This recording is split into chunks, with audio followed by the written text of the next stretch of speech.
Begin with this week's PR disaster at the most powerful newspaper in this country, the New York Times. There are new developments, and I'll get to those in a moment. The Times newsroom is in real turmoil this morning after the firing on Wednesday of top editor Jill Abramson. People there were stunned. She was the first woman to ever run the Times newsroom. She is a role model for so many women and men, and as soon as she was fired, her allies claimed sexism and unfair pay practices at the Times. That's one competing narrative. The other narrative is coming from the Times publisher, Arthur Sulzberger. He and his allies say Abramson was a bad manager. On Wednesday, Sulzberger said he wouldn't get into the ugly details, but by Saturday he had no choice. He released a statement and said his decision had nothing to do with pay or gender.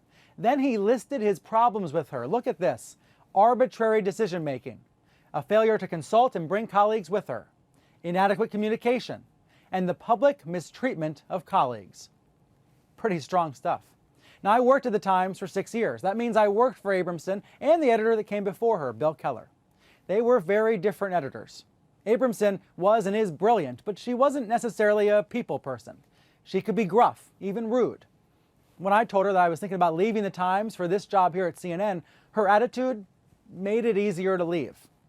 But now people are asking, beyond unequal pay or management skills, is this a case of unequal expectations for women in journalism? Abramson has not said anything publicly, but her daughter has. This is an Instagram picture she posted on Thursday. Abramson is wearing boxing gloves, #pushy. That's one of the words used to describe her management style. Now, I have 4 great guests to help get to the bottom of all of this. And first, let me bring in Ken Auletta. Ken is the renowned media columnist for the New Yorker magazine, and since Wednesday, he has had scoop after scoop about what happened. Ken, thank you for joining me. My pleasure. You and I were sitting together at a fundraising dinner, a journalism school fundraising dinner on Monday night. Arthur Sulzberger was there. He was sitting next to Dean Baquet. In retrospect, should we have known something was brewing? When did Abramson start to find out about this? Well, she was actually, what happened was she was fired by Arthur Sulzberger the Friday before that Monday. So we should have looked at them at dinner and thought something was up. Yeah, if we were better reporters, I'm sure that's probably true. But I saw in my inbox at 2:36 on Wednesday afternoon came this flash that Jill Abramson has been replaced as the editor of the New York Times. Were you as surprised as we all were? Total surprise. But what happened the previous 2 weeks, is that Jill Abramson had found out that she thought she was being paid less than her male counterpart as the former executive editor, and less than her former male counterpart when she was managing editor, and less than her successor as Washington bureau chief, all males.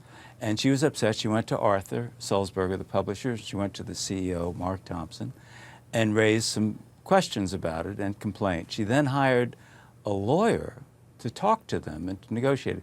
They thought it was kind of a warlike stance on her part. And that fed into a narrative that was growing in the mind of Sulzberger and Thompson that Jill was just a difficult person. How much do you think the pay issue ultimately fed into the decision to remove her?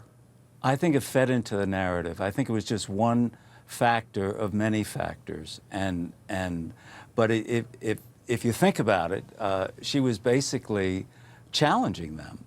And if she was paid less, she had every reason to challenge them. And in pay scale, she was paid less. The pay issue has gotten most of the headlines, but is it fair to say that management style and internal tensions were a bigger issue than the pay issue?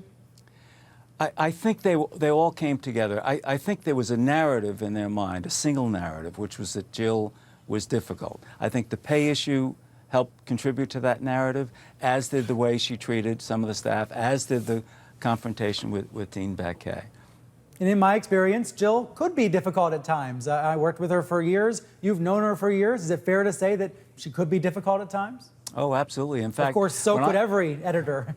Right. Well, I mean, Abe Rosenthal was famously difficult, and in fact, in the end, he was there about 11 years, and in the end, he was fired because Sulzberger Sr., Punch Sulzberger, fired his good friend because he thought he was too difficult at some point. Hal Raines was fired in large part because he was such a difficult personality in the newsroom.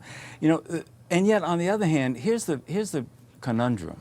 if you're a good editor, you're supposed to be difficult because part of your job is to tell people it's not good enough. Get some other sources.